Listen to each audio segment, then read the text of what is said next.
It's an honor to stand here today. It's an honor to represent my district, my caucus in the great state of Washington. And by the way, thank you, Justice Yu, for your lifetime of service from one Notre Dame Law alumnus to another. Thank you. I love this state. I was born here. I was raised here. I spent my entire life trying to make it better. That's why I stand here before you today, Madam Speaker, with hope. Hope for a productive session. Hope that we can find common ground.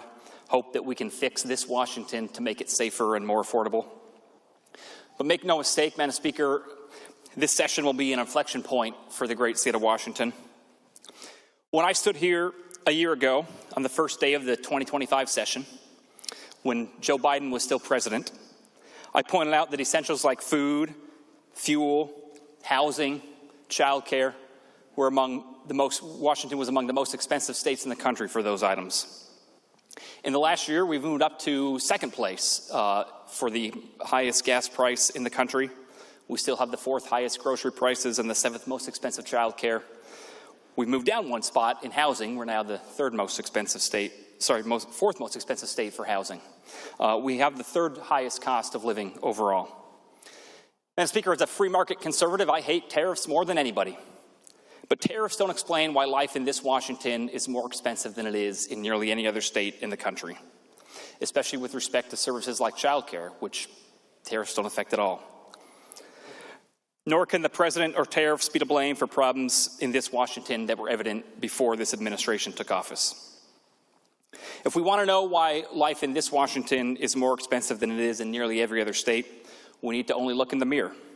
Despite the already high cost of groceries, last session this body enacted costly new food packaging requirements that will only make groceries more expensive.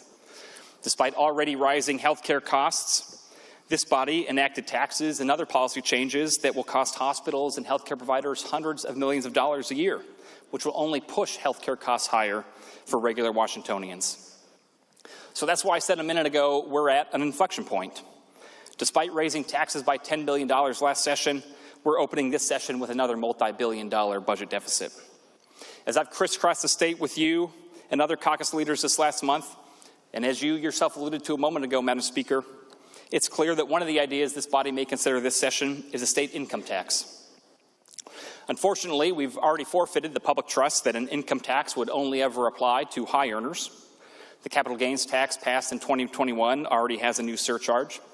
Our estate tax has been raised several times, and we now have the highest death tax in the country. Document recording fees were introduced at $5 per document, and now they're over $300. 1 year after swapping local levy authority for state tax authority, which represented a modest tax cut for many, this body reverted local levies back to their old limits, which represented a tax increase for everyone. So if history is prologue, an income tax on millionaires today will be an income tax on people like you and me tomorrow. But regardless of who pays an income tax, the economic data makes it clear that an income tax represents the wrong direction for Washington state.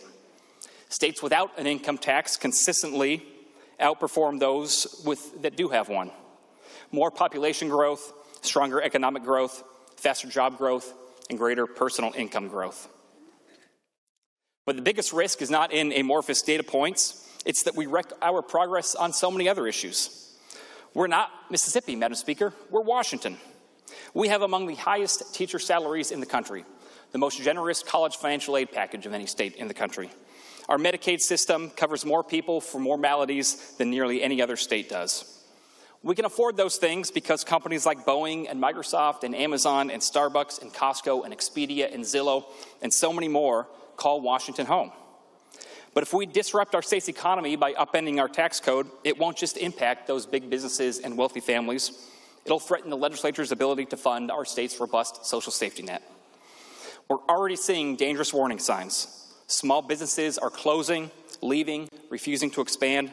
Washington now has the highest small business failure rate in the country. Major employers are hiring out of state, not in state. We now lose 48 taxpayers every day, while states like Florida and Texas gain 500. Our state's chief economist is now projecting 0 job growth in all of 2026. So that's why I keep saying our state is at an inflection point.